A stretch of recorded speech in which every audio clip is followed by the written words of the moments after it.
Andrew. Happy Sabbath. Happy So Sabbath. I'm gonna share my screen. Let me put it up. Can everyone do that?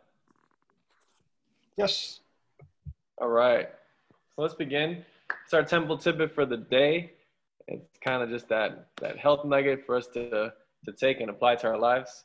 Our verse of the day is going to be Psalms 91 in verse 7. It says, 1,000 shall fall at thy side and 10,000 at thy right hand, but it shall not come near you or nigh thee. And that's a promise from God.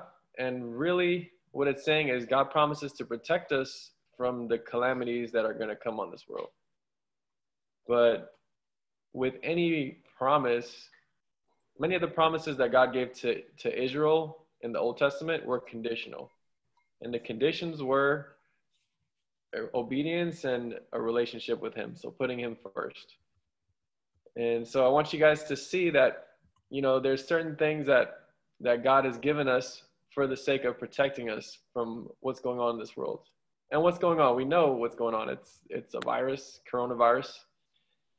And I'm just going to do a quick summary on what that virus is, what it does. I know we've gone over it before, but I just want to get you guys thinking about how it can affect your body and how we can protect against it, because I believe that, many people are looking simply to a vaccine when we have very effective methods of protecting our bodies from these types of things. And so let's look at it. So coronavirus, we talked that it enters the body through the ACE2 receptor. I don't expect you guys to memorize that, but just hold that thought. It's through the ACE2 receptors on your cells. So the first question is, where are ACE2 proteins located in our body? Because then we'll see where would the virus affect. So where are ACE2 proteins located? Number one, they're located in the lungs. And that's why we see respiratory issues, shortness of breath, and, affecting the lungs and breathing. Number two, it's in your small intestines. So I don't know if you guys have been anywhere where they do screening questions, but if you go there, you'll notice that they're also asking about nausea and certain, intestinal type issues. But the third place is actually where it's most prevalent, and that's in your endothelial cells. Your endothelial cells are found in every single blood vessel of your body. Now, where is there blood flow in your body? Can anyone answer that question? Oh, through the whole body. Exactly. It's through your whole body. If there's no blood flow, then that, part of your body is going to die. And so this is something that's ACE2 receptors are located in every blood vessel all throughout your body. And so what we're seeing is that individuals are getting a wide variety of things from this coronavirus, such as blood clots to the lungs, even strokes, even blood clots to their intestines, causing ischemic bowel disease. And so people think it's kind of confusing, like, oh, why is it causing all these things? But in reality, if you think about what it affects, it kind of makes sense why it would cause so many different things. Now, what puts me at high risk for severe COVID? If COVID can affect blood vessels, then what types of things might put me at risk? Well, if you look at the list, the most common things that are mentioned are blood vessel type diseases or blood vessel affecting diseases. So think about cardiovascular disease, such as heart disease, blockage of the arteries in the heart, arteries being a blood vessel. Diabetes, it's actually the number one risk factor for developing cardiovascular disease. So diabetes has effects on the blood vessels. Chronic respiratory disease, we see that it affects the lungs. So any type of lung condition is going to predispose you to a more severe infection. High blood pressure affecting your blood vessels, cancer affecting your immune system, obesity affecting all of the above.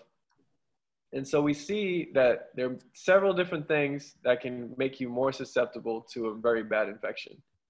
Now, the question is, it's nice to know information, but what I would like to know instead of like waiting for something is, what can I do right now?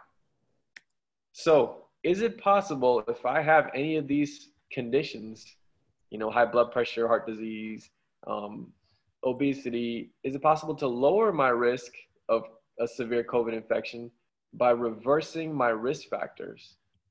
And many people don't think about it like that, and many physicians don't think about it like that, but is it possible to get rid of my risk factors?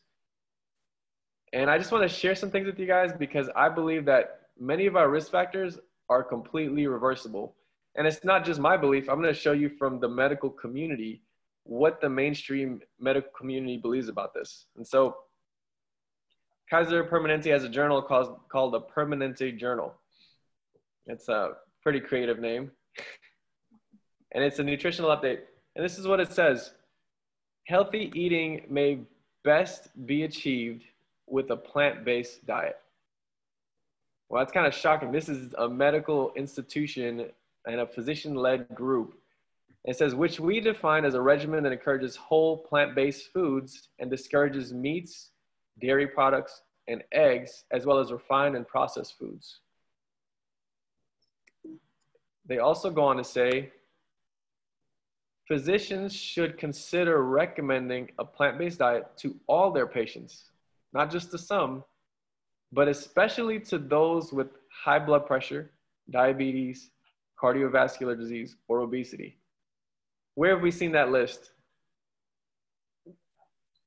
We just saw it a few minutes ago at the list of risk factors for COVID. And so they're saying that a plant-based diet is especially useful for these particular conditions.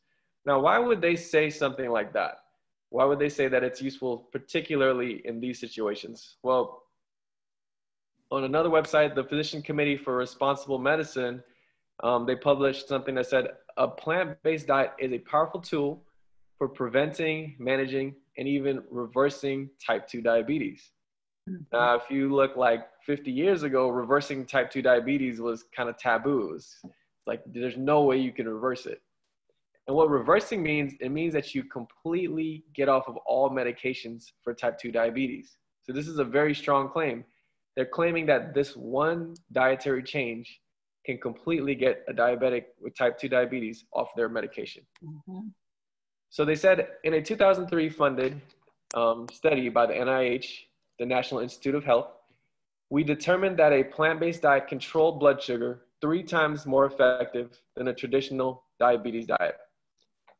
Wow, 3 times more effective. Within weeks on a plant-based diet, participants saw dramatic health improvements.